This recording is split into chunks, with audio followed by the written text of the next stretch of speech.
नमस्कार, बहुत बहुत स्वागत आपका आदि टीवी पर। मैं हूं आपके साथ पारुल। स्पॉटलाइट देख रहे हैं आप और आज बात करेंगे खोई जमीन की तलाश, आनंद से आस। जी हां, उत्तर प्रदेश की सियासत में अब बहुजन समाज पार्टी ने भी चुनावी बिगुल बजा दिया है। पार्टी सुप्रीमो मायावती ने आगामी विधानसभा चुनाव की कमान अपने भतीजे और पार्टी के राष्ट्रीय संयोजक आकाश आनंद को सौंप दी है। माना जा रहा है कि बसपा अब युवा नेतृत्व के सहारे अपने संगठन को नए सिरे से सक्रिय करने की रणनीति पर काम कर रही है। आकाश आनंद अपने चुनावी अभियान की शुरुआत 10 अगस्त को हाथरस जिले की सादाबाद विधानसभा सीट से करने वाले हैं। यहां होने वाली बड़ी जनसभा में पार्टी उम्मीदवार अविन शर्मा के नाम का भी ऐलान किया जाएगा। इसके बाद उनका चुनावी दौरा जेवर समेत प्रदेश के कई अन्य क्षेत्रों में जारी रहेगा। पार्टी की योजना है कि उम्मीदवारों की घोषणा भी बड़ी जनसभाओं के माध्यम से की जाए, ताकि कार्यकर्ताओं में उत्साह और जनता के बीच राजनीतिक संदेश दोनों मजबूत हो। सूत्रों के अनुसार बहुजन समाज पार्टी करीब 10 विधानसभा सीटों पर उम्मीदवार तय कर चुकी है, जिनमें से 8 नामों की घोषणा भी हो चुकी है। पार्टी बूथ स्तर तक संगठन को मजबूत करने, मंडल स्तर पर बैठकों का आयोजन करने और पारंपरिक सामाजिक आधार के साथ साथ युवा मतदाताओं को जोड़ने पर विशेष फोकस कर रही है। स्पेशल अब सबसे बड़ा सवाल यह है कि क्या आकाश आनंद की आक्रामक चुनावी शुरुआत बहुजन समाज पार्टी को नई ऊर्जा दे पाएगी, और क्या मायावती का यह दाव उत्तर प्रदेश की चुनावी राजनीति में पार्टी को फिर से मजबूत स्थिति में पहुंचा सकता है?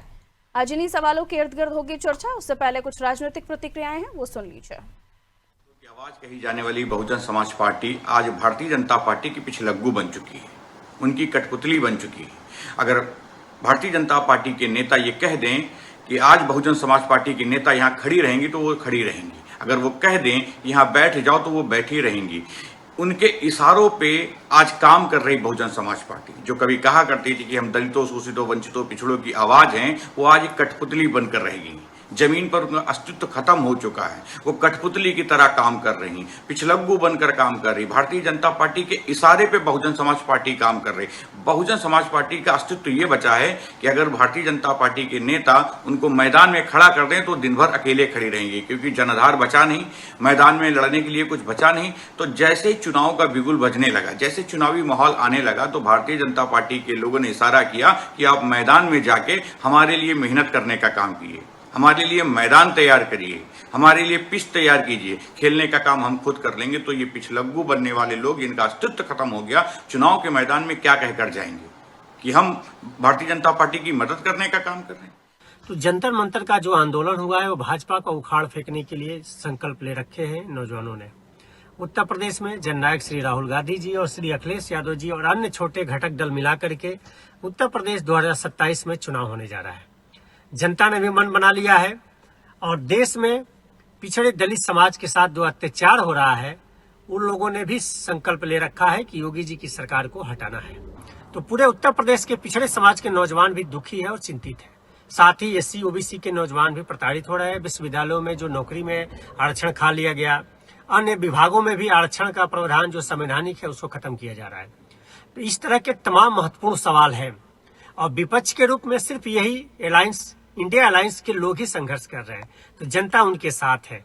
रही अन्य और दलों की, तो सरकारों से, भाजपा से डरे हुए लोग हैं, वो बीएसपी हो या अन्य दल जो भी हैं।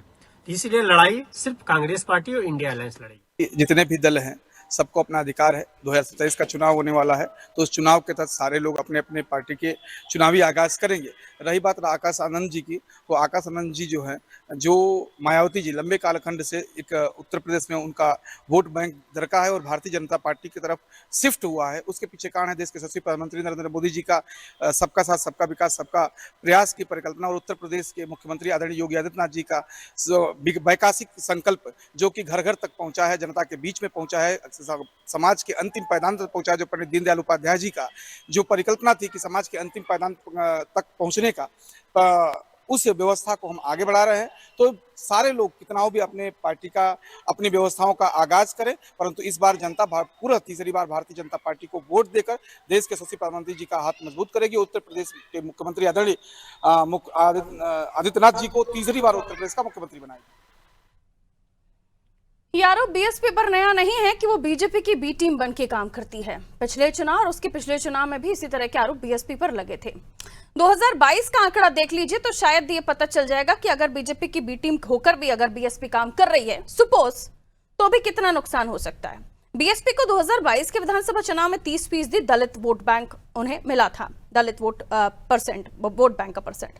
और वहीं आप 2024 के चुनाव में आ जाइए, लोकसभा 2024 के चुनाव में, तो यहां पर भी अगर उनका आप वोट परसेंट देखें तो जाटव दलित जो है 44% वोट उन्हें मिले थे और गैर जाटव दलित 15%। भले स्वीकार नहीं कर रहे हैं, लेकिन अच्छे से परेशानी खड़ी कर देती है मायावती। आइए मिलियन मेहमानों से चर्चा आज आकाश आनंद पर होगी।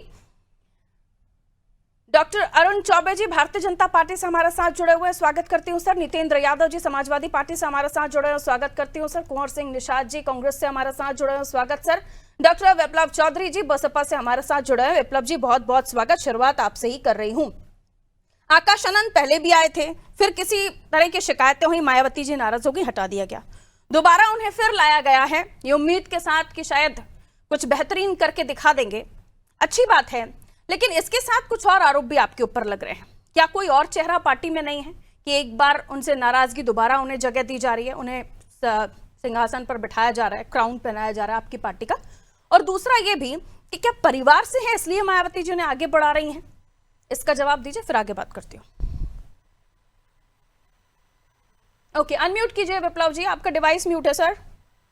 पारुल जी नमस्कार, सभी पैनलिस्ट को मेरा जय भीम, नमस्कार। नमस्ते सर। हाँ जी कहिए। देखिए पारुल जी, Bahujan Samaj party cadre based party है। बहुजन समाज पार्टी में अगर कोई भी गलती करेगा तो उसको सजा मिलेगी। और हमारे नेता श्री आकाश आनंद जी से जो भी भूल हुई उसको हमारी नेता आदरणीय बहन कुमारी मायावती जी ने उसको सुधारने के लिए उनको एक ट्रेनिंग प्रोग्राम के तहत कुछ समय के लिए वापस लिया।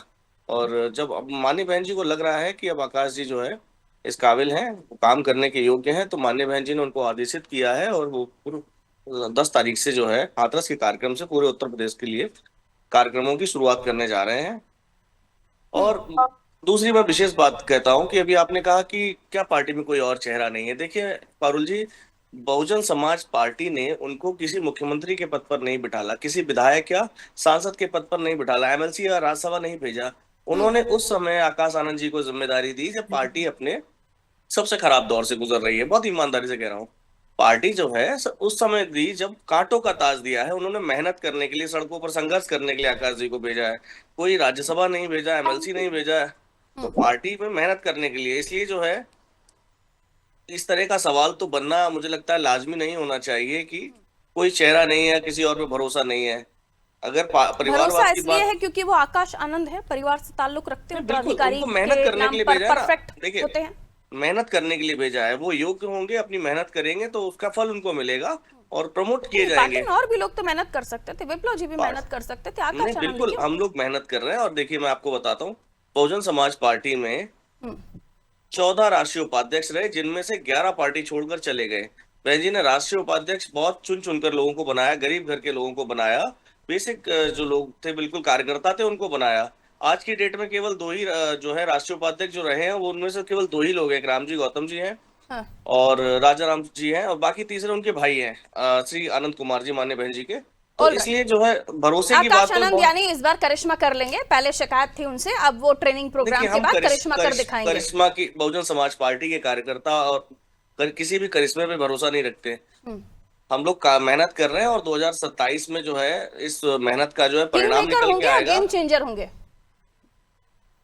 मुझे लगता है ये आप पारुल जी थोड़ा सा सवाल के साथ नाइंसाफी कर रही हैं, क्योंकि जो पार्टी उत्तर प्रदेश में 4 बार सरकार बना चुकी हो, वो आप गेम चेंजर और इस तरह की बातें ना कहें तो ठीक ही रहेगा। आपने खुद ही स्वीकार किया कि आप भी पार्टी बहुत अच्छे दौर से नहीं गुजर रही है। देखिए ईमानदारी से बात करने में कोई गुरेज नहीं है। पार्टी, हमारी पार्टी उत्तर प्रदेश में एक विधायक है जहां हम 4 बार सरकार बना चुके हैं, तो कहीं ना कहीं संकट के दौर में जो है माननीय बहन जी ने संघर्ष करने के लिए भेजा है आकाश जी को। कोई उनको मुख्यमंत्री या कोई बहुत बड़ा ओहदा नहीं दिया है, संघर्ष के लिए भेजा और संघर्ष करेंगे और संघर्ष कर रहे हैं और हम उसका बीजेपी की बी टीम की तरह आकाश आनंद तो काम नहीं करेंगे। देखिए ऐसा है, जो लोग भी बीजेपी की बी टीम कहते हैं वो मानसिक दिवालिया लोग हैं। मैं बहुत जिम्मेदारी के साथ कह रहा हूँ, जब 2014 के इलेक्शन से हमले कभी बीजेपी पर होते नहीं ना, इसलिए पूछा जाता है। नहीं ऐसा नहीं है, आप बिल्कुल आप मान्य बहन जी के जो है ट्विटर उठा के देखिए। पारुल जी मैं आपको कह रहा हूँ वो जिम्मेदारी के साथ आप अभी देख लीजिए, हम लोग लाइव है बिल्कुल, आप 10 ट्वीट देख लीजिएगा, उसमें 7 जो है उत्तर प्रदेश की सरकार या देश की सरकार को माननीय बहन जी जो है लगातार जो है या तो कहीं पर सलाह या सुझाव देती हुई मिलेंगी या कहीं सुधार के लिए बात कहती हुई मिलेंगी। तो इस तरह की बात नहीं होती है कि अब गाली देना ही, अगर क्या गाली देना ही क्या विपक्ष का काम है? विपक्ष एक अच्छी सदी हुई भाषा में भी विपक्ष का काम है लोकतंत्र में पक्ष को, सरकार को आईना ठीक है। दिखाना, उनको सही अगर कार्य के लिए सुझाव मायावती जी देना। और आकाश आनंद जिस तरीके की विप्लव जी बात कर रहे हैं, नितेंद्र जी, अगर वही कुछ समीकरण बनते हैं तो आपका पीडीए का समीकरण तो बिगड़ जाएगा सर। और जिस तरह का मैंने आंकड़ा भी शुरुआती दौर में बता दिया कि भले ही बीजेपी की बी टीम कहे या कुछ वोट परसेंट तो दलितों का वो काट कर ले जाती है आप लोगों से। मुझसे पूछ रही हैं? नहीं नहीं नहीं, नितेंद्र जी से पूछ रही हूँ सर। अच्छा ठीक है, ओके। तो नितेंद्र जी। जी पारुल जी, धन्यवाद। जी सर, नमस्ते, कहिए। देखिए लगातार इस तरीके की चीजें, सवाल आ रहे हैं कि आकाश आनंद जी पार्टी का नया चेहरा हो गए, उनको जिम्मेदारी दी गई। वो बहुजन समाज पार्टी के नेता हैं और बहन जी के भतीजे हैं। बहुजन समाज पार्टी में एक युवा चेहरे के रूप में है और अगर किसी को प्रमोट करेगी, किसी को मौका देगी, तो इसमें किसी दूसरी पार्टी को कोई आपत्ति या ऐसी कोई बात नहीं है। हम लोग तो स्वागत करते हैं कि एक युवा है, मैदान में आए हैं, सड़कों में निकले। और अच्छा लगता अगर वो इस बीच में 20 तारीख को जंतर मंतर में दिखाई पड़ते होते, नौजवानों के बीच में होते, संघर्ष कर रहे होते, बात खड़े होते हैं, तो अब अच्छा लग रहा होता। लेकिन ठीक है, अभी यह बसपा के प्रवक्ता ने स्वीकार किया कि अंडर ट्रेनिंग निकले हैं, अब उनको ट्रेनिंग के लिए भेजा गया है। वो कुछ स्क्रिप्टेड स्पीच आएगी, उसको पढ़ेंगे, बोलेंगे। क्योंकि पिछली बार क्या गलती हो गई थी कि जैसे ही वो गए थे और एक जनसभा में थोड़ा जोश खा गए और हाथ उठा के जोर से बोल दिया भारत के गृह मंत्री पर, तो दूसरे दिन पार्टी से निष्कासित करना पड़ा, तो उनको घर बिठाना पड़ा। तो इस बार थोड़ा संभल करके ट्रेनिंग दी जा रही है, तो अच्छी बात है। युवा है, ट्रेनिंग करके आएंगे तो शायद हो सकता है कि हम लोग साथ कहीं न कहीं कंधे से कंधा मिला करके कुछ संघर्ष करते हुए नजर आए। हम तो उनका स्वागत करते हैं और सुझाव देते हैं कि वो। अच्छा, उनके साथ 2 प्लस पॉइंट है ना, एक तो युवा है, जेनजी है और फिर दलितों का नेतृत्व करने के लिए आगे बढ़ रहे हैं, तो सारे प्लस पॉइंट भी तो जुड़ रहे हैं उनके साथ। जेनजी ने तो वैसे ही नाक किया हुआ है। देखिए पारुल जी, प्लस पॉइंट और माइनस पॉइंट तो हम तब तय करेंगे, पहले उनकी पार्टी तो उनको नेता के बतौर स्वीकार करके स्टेब्लिश कर दे। अभी खुद ही तो स्वीकार कर लिया ना, अभी वो जा रहे हैं जनसभा करने के लिए। पारुल जी मुझे सेंटेंस पूरा कर लेने दीजिए। मैंने कहा उनको, एक मिनट रोक लो पे, तो मैं पारुल जी वो खुद ही कह रहे अंडर ट्रेनिंग निकले हैं, अभी ट्रेनिंग पे आए हैं, तो ठीक है, ट्रेनिंग है, अच्छी ट्रेनिंग हो जाए ताकि समाज के लिए कुछ काम आए। और हम भी उनका स्वागत करते हैं, आए, स्वागत है उनका। और इस देश में जो एक सांप्रदायिक सरकार चल रही है, इस देश में एक भ्रष्टाचारी सरकार चल रही है, उसके खिलाफ संघर्ष में नौजवानों का हाथ बटाएं, हम सब भी उनका स्वागत करते हैं। जी पारुल जी, वही मैंने आपको बताया था ना शुरुआती दौर में सर कि अभी आकाश आनंद उतने एक्टिव नहीं नजर आ रहे थे, वो अभी ट्रेनिंग से निकले हैं और फिर वो अभी प्रचार प्रसार में अपने आप को, अपनी पार्टी की ताकत अपने लिए लगा, अपनी पार्टी के लिए ताकत लगाएंगे। मायावती जी तो हैं ही, और जब आकाश आनंद एक्टिव नहीं थे तब बीएसपी का अच्छा खासा वोट बैंक था। 2020 कैमरा बंद, मैं एक पारुल जी 1 मिनट के लिए कैमरा बंद कर रहा हूं, मैं शिफ्ट हो जाऊं, वापस आ रही हूं मैं आपके पास, आप अपनी व्यवस्था ठीक कर लीजिए, मैं लौट रही हूँ। कुंवर सिंह जी हमारे साथ जुड़े हुए हैं। कुंवर सिंह जी, कांग्रेस को क्या लगता है अगर बीएसपी जिस तरीके से एक्टिव हुई, देखिए ये इसमें कोई दो राय नहीं है कि आज भी दलित वोट बैंक बीएसपी के पास जाता है, ये आंकड़े बता चुकी हूं मैं। और जिस तरह आप लोगों ने इंडिया अलायंस में चुनाव लड़ा था और जो आप दोनों पार्टियों का जो वोट परसेंट आया था, अच्छा आया था, नो डाउट। लेकिन अभी जिस तरह की एक्टिविटीज बीएसपी की दिखाई दे रही हैं, अगर वैसा ही समीकरण या फिर वोट बैंक में तब्दील होता है या उनकी मेहनत नजर आती है, तो फिर आपको क्या लगता है किसको नुकसान होगा उनके एक्टिव होने से? देखिए, निसंदेह पारुल जी, इतना कहना तो स्पष्ट है कि यदि मायावती जी पूरी तरह से एक्टिव हो जाएं, तो इसका सीधा का सीधा नुकसान भारतीय जनता पार्टी को होगा। लेकिन अभी तक जो देखने को मिला है, भारतीय जनता पार्टी की बी टीम बनके मायावती जी ने काम किया है। आकाश आनंद जी युवा है, सक्षम है और हमें विश्वास है कि बहुत अच्छा कर सकते हैं, उनके अंदर क्षमता है। लेकिन 2024 के चुनाव में आपने देखा कि उनके मोदी जी और अमित शाह जी के खिलाफ 1-2 बयान आने के बाद मायावती जी ने उनको राष्ट्रीय समन्वयक के पद से मुक्त कर दिया। तो यह बताता है कि जो सुप्रीम पावर है वो मायावती जी के पास रहेगी। और मायावती जी का अभी तक का जो स्थिति रही है, मायावती जी भारतीय जनता पार्टी का बचाव करते हुए केवल सपा, कांग्रेस और विपक्ष के ऊपर हमलावर होती हैं। मायावती 2022 में चुनाव के लिए नहीं निकली, चुनाव प्रचार के लिए नहीं निकली कि कहीं ना कहीं भारतीय जनता पार्टी को नुकसान ना हो जाए। मायावती जी 2024 में भी उनकी यही स्थिति रही है। यहाँ तक कि कहा जाता है कि मायावती जी का जो स्टेटमेंट है वो भी भारतीय जनता पार्टी के कार्यालय से तय होते हैं, मायावती जी के प्रत्याशी भी भारतीय जनता पार्टी के कार्यालय से तय होते हैं। तो इस स्थिति में यदि उनको स्पष्ट रूप से खुला छोड़ा जाएगा, उनको स्वतंत्र छोड़ा जाएगा आकाश आनंद जी को, तो बहुत अच्छा कर सकते हैं, लेकिन ऐसी संभावनाएं नजर आती नहीं है। 2021 का शायद आपको जिला पंचायत चुनाव याद होगा। जिला पंचायत के चुनाव में पहले स्थान पर कांग्रेस और सपा के जो जिला पंचायत प्रत्याशी जीते थे, और आधे से ज्यादा उत्तर प्रदेश में जिला पंचायत अध्यक्ष सपा और कांग्रेस गठबंधन के बनने जा रहे थे। मायावती जी ने भाजपा के कहने पर वो चुनाव ही नहीं लड़ा और मायावती जी के सारे जिला पंचायत सदस्य भारतीय जनता पार्टी की ओर चले गए, तो एक अंदरूनी उन्होंने समर्थन दे दिया। तो ये बताता है कि मायावती का internal pact Bharatiya Janata party के साथ है, मायावती जी का अलायंस भाजपा के साथ है, और इसका जो नुकसान है वो उत्तर प्रदेश के पिछड़े दलित, ये थ्योरी इसलिए भी सटीक नहीं बैठ रही आपकी। आपने कहा कि बीटी में उनको फायदा पहुंचाने के लिए करते हैं, लेकिन लोकसभा चुनाव 2024 में जो उनका आपका जाटा वोट है वो 44% बीएसपी को मिला, एनडीए बीजेपी को 24% मिला। तो ये कैसा ट्विस्ट हो गया सर? और हाँ, गैर जाटा वोटों में जरूर उनको कम मिला है 15%, और 29% जो है गैर जाटा वोट बीजेपी को मिला है। तो ये जो आपकी थ्योरी है ये आंकड़ों में वोट परसेंटेज में तो फिक्स नहीं बैठ रही है, फिर किस लिहाज से आप बोल रहे हैं? एक चीज तो है, माननी पड़ेगी, मायावती जी की जो पार्टी है, मान्यवर काशीराम जी का मिशन था, मान्यवर काशीराम जी के मिशन के तहत उन्होंने सर्व समाज की बात कही थी, विशेष रूप से जो बहुजन समाज है। चित भी मेरी पट भी मेरी, सिक्का मेरा खुद का नहीं चलेगा ना सर। अभी आपने जो थ्योरी आपने क्रिएट की उसके मुताबिक मैंने आपको वोट परसेंट बता दिया।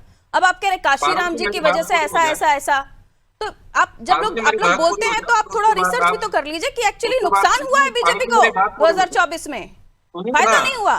देखिए मायावती, वो सुनिए पारुल जी, देखिए मायावती जी के साथ में जो वोट बैंक है, एक जाति विशेष का कुछ वोट बैंक जरूर बचा है, लेकिन एक समय पे यही बहुजन समाज पार्टी पूरे बहुजन समाज का वोट बैंक लेती थी और उनको बढ़त मिलती थी। एक बिरादरी के दम पर किसी दलित वोटों की हैसियत क्या है उत्तर प्रदेश में सर? ये जाति विशेष अगर हम बोलेंगे तो फिर मुझे लगता है कि आप लोग दलित वोटों की ताकत ही नहीं पहचान पाए उत्तर प्रदेश में। नहीं, आप स्वतंत्र, आप जाति का नाम ले सकती है, मैं स्वतंत्र नहीं हूँ उस बात के लिए, मेरी पार्टी इसके लिए अनुमति नहीं देती।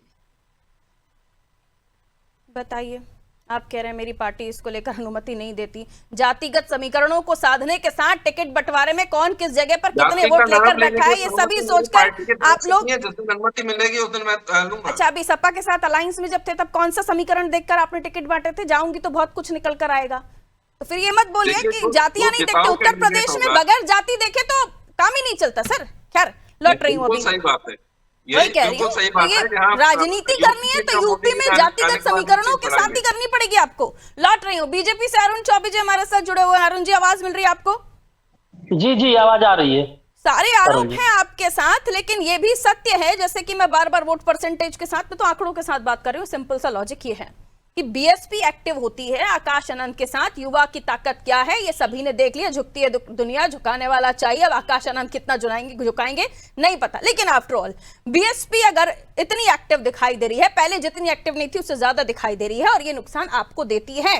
भले ही विपक्षी दल जो कहें, लेकिन वोट परसेंटेज आपको नुकसान देने वाला बताता है। कहिए चौबे जी। एक्चुअल में समस्या क्या है ना इन लोगों की, कि कांग्रेस हो बसपा सपा हो, इनको अपना नहीं दिखता। जब ये बुआ बबुआ की जोड़ी बनती है तब ये नहीं दिखती इनको, कि ये 17 के चुनाव में 19-22 के चुनाव में किस तरीके से बुआ बबुआ की जोड़ी को उत्तर प्रदेश की जनता ने पूरी तरीके से नकार दिया। 2024 के चुनाव में ये सब लोग एक अघोषित गठबंधन करके पूरे देश में एनडीए के खिलाफ ये लोग लड़े। इंडिया अलायंस इनका जो ठगों का महागठबंधन हुआ, तब इनको नहीं दिखता है। ये हर जगह से मुंह की जब खा चुके हैं, भारत की जनता इनको पूरी तरीके से नकार चुकी है, तब अब इनको दिख रहा है कि बीजेपी की बी टीम हो गई। इनको ये बताइए कि बीजेपी की बी टीम थी, बहन मायावती जी के साथ जिस तरीके से गेस्ट हाउस कांड इन लोगों ने किया, सपा के नेताओं ने, उस पर कितना उसके अगेंस्ट में खड़ी हुई कांग्रेस। भारतीय जनता पार्टी के नेता उनने अपनी जान की बाजी लगाकर बहन मायावती के लिए खड़े हुए, लेकिन वो बी टीम के नाते नहीं, वो हमारी मानवता के नाते, हमारे स्त्री धर्म के रक्षा के नाते, इस देश की एक प्रदेश की एक दलित के मान सम्मान के रक्षा के नाते, तो हम प्रदेश के दलितों के हितों के लिए, जो वंचित दलित शोषित तबके के लोग हैं, उनके साथ खड़े रहते हैं, आगे भी खड़े रहेंगे। और बहन मायावती एक राजनीतिक विरोधी हमारी जरूर है, लेकिन हम लोग नारी का, दलित का, देश के प्रत्येक व्यक्ति का सम्मान करते हैं, इसलिए हम काम करते हैं। और रही बात जो इनका की बी टीम है, तो ये बी टीम कहने के पहले एक बार पता कर लें कि अपने थोड़ा सा होमवर्क कर लें कि कितनी बार इनकी कॉपी, इनकी पार्टी इन टीम के साथ अलायंस की है, घोषित अघोषित। ये आज भी अघोषित अलायंस में इंडी से, आज भी इंडी में एनडीए के अगेंस्ट, एनडीए की टीम है नहीं मायावती जी और बसपा, तो जब बसपा जब एनडीए की टीम में नहीं है, तो इंडी की टीम में ये अपने आप के साथ दावा करते हैं कि जो एनडीए में नहीं वो इंडी में है। तो इनसे पूछिए कि बी टीम कौन किसका हुआ, और 2017 और 2022 के चुनाव के परिणाम के आधार पे इनको नहीं कहना चाहिए। बुआ बबुआ की जोड़ी को प्रदेश की जनता ने पूरी तरीके से नकार दिया है। जवाब दीजिए, बहुत शॉर्ट में आंसर करना है सर। हितेंद्र जी, ओनली 30 सेकंड। जी अरुण जी से पूछे, भारतीय जनता पार्टी ने उत्तर प्रदेश में इस सरकार से पहले, योगी के पहले जितने भी कार्यकाल पूरे किए हैं, उनमें किसके सहयोग से सरकार चली है? बिना बहुजन समाज पार्टी के क्या एक भी बार ये सरकार बना पाए क्या? तो अब ये बताने की जरूरत नहीं है, हालांकि मैं उस विषय में मैं बताता हूँ। रुक जाओ, अपनी बात किया करो, जब अपनी बारी में बोलो, जब बारी है। और रही बात 2024 की, 2024 को उत्तर प्रदेश की जनता ने अभी भारतीय जनता पार्टी को जवाब दिया है कि जनता किसके साथ है, और 2027 जवाब देगा। ठीक, बहुत शॉर्ट में आप बहुत शॉर्ट मिलेगा। हाँ, जवाब दीजिए। 1989 में जब नेताजी पहली बार मुख्यमंत्री उत्तर प्रदेश बने, तो आप फैक्ट चेक कर लीजिएगा श्री यादव जी, तो उसमें भारतीय जनता पार्टी का अघोषित जो है समर्थन था। बिना अघोषित समर्थन के भारतीय जनता पार्टी के नेताजी मुख्यमंत्री नहीं बन पाते उत्तर प्रदेश में। दूसरी बात, 2014 से हम लगातार सुन रहे हैं कि भारतीय जनता पार्टी की बी टीम है बहुजन समाज पार्टी, तो 2019 में श्री अखिलेश यादव जी दरवाजे पर क्या करने गए थे गठबंधन के लिए? तीसरी विशेष बात कह रहा हूँ, अभी कांग्रेस के प्रवक्ता बोल रहे थे कि बहुजन समाज पार्टी की कोई हैसियत नहीं है, तो आपके अभी जो है नेता श्री पुनिया जी और श्री गौतम जी क्या दरवाजे पे करने गए थे? आपके पार्टी के सर्वश्रेष्ठ नेता, सर्वश्रेष्ठ नेता श्री राहुल गांधी जी 2024 के बाद कह रहे हैं कि हमसे सबसे बड़ी भूल हुई कि हमने बसपा को गठबंधन में हम नहीं लेके आ पाए। आप इंडिया अलायंस की बात करते हैं, धोखेबाजी आप देश के साथ करते हैं। आप please let me complete Parul ji. आपने बंगाल में आप टीएमसी के खिलाफ लड़ते हैं, हरियाणा में आप आम आदमी पार्टी के खिलाफ लड़ते हैं, दिल्ली में आप आम आदमी पार्टी के खिलाफ लड़ते हैं। ये क्या मजाक बना रखा है आपने? गठबंधन हो जाता है। ठीक है, ऑलराइट निशाद जी, बहुत शॉर्ट सा जवाब। Times up sir. ओके विप्लव जी, आगे आपकी बात आ गई। लोगों को धोखा देने के अलावा निशाद जी बोलना शुरू कीजिए, फिर उसके बाद नहीं आ पाऊंगी मैं। आप लोग जिस तरह से गुमराह कर रहे हैं लोगों को, ये बिल्कुल धोखा है देश के विपक्ष के साथ। ओके विप्लव जी। मायावती जी एक लीडर है, उसमें निसंदेह वो बड़ी नेता है, और यदि किसी के व्यक्तिगत संबंध है तो उसे जाना चाहिए और उसमें कोई आपत्ति नहीं है। मेरे संबंध भारतीय जनता पार्टी के तमाम नेताओं से हैं। धर्मपाल सिंह भाजपा के संगठन मंत्री हैं, मैं उनसे भाजपा कार्यालय में मिलने गया, लेकिन इसका मतलब ये नहीं हो जाता कि इसका मतलब ये भी नहीं हो जाता कि आप पर बात कर चुके हैं। आपके सर्वश्रेष्ठ नेता श्री राहुल गांधी जी भी इस पर टिप्पणी कर चुके हैं ना। विप्लव जी सुनिए, देखिए यही मायावती जी हैं जो मोदी जी का प्रचार करने के लिए गुजरात गई थी। बीजेपी के समर्थन से मायावती जी ने हर बार सरकार बना, 3 बार मुख्यमंत्री बनी। राजनीति में कुछ भी हो जाए तो उस पर आश्चर्य नहीं करना चाहिए। Okay, thank you so much, बहुत बहुत शुक्रिया, आप सभी जुड़े, समय दिया। उत्तर प्रदेश की हम बात कर रहे थे। आकाश आनंद फिर से एक्टिव दिखाई दे रहे हैं, और पहले जरूर जब वो गलती कर बैठे थे तब उन्हें ट्रेनिंग सेंटर भेज दिया गया था, जैसे कि अभी बीएसपी कह रही है, और अब दोबारा जब उनकी एंट्री हुई है तो पूरी तैयारी के साथ उनको लॉन्च किया गया है। अब वो जाकर अलग अलग जगहों पर जहां टिकट वितरण हो रहा है वहां पर बड़े बड़े कार्यक्रम कर रहे हैं, ताकि कार्यकर्ताओं में जोश भर सके। सवाल यह, बीएसपी एक्टिव होगी तो किसका नुकसान करेगी? और बीएसपी एक्टिव होगी तो गेम चेंजर होगी, किंग मेकर होगी, या खुद अपने आप में गवर्नमेंट बनाएगी? हालांकि इसको लेकर बहुत सारे इफ एंड बट्स हैं, लेकिन सीधा सवाल यही है कि वोट कटेंगे, किसी के वोट बढ़ेंगे, और नुकसान पीडीए समीकरण को भी होगा। दीजिए इजाजत, नमस्ते।